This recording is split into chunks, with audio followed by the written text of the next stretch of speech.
talking of the dimensions, I'm just giving you a brief introduction so that you know the focus of the work that we are doing. Yeah. So this is a three-dimensional reality, as I said just now. It's matter, space, and time. The chair that you are sitting on, the space that you see around you, and the matter of your physical self, that is the three-dimensional reality.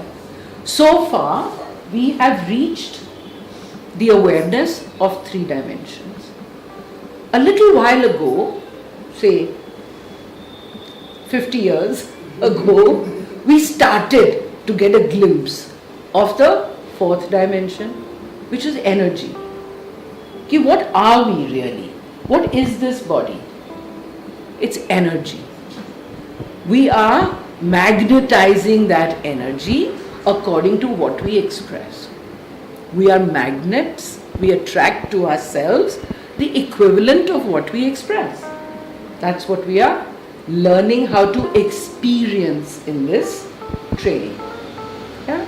So as we got comfortable with the fact that we are an energy mechanism, it was time to go to the next step.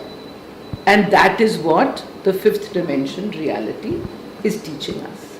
We are becoming aware that our intentions is what directs this energy.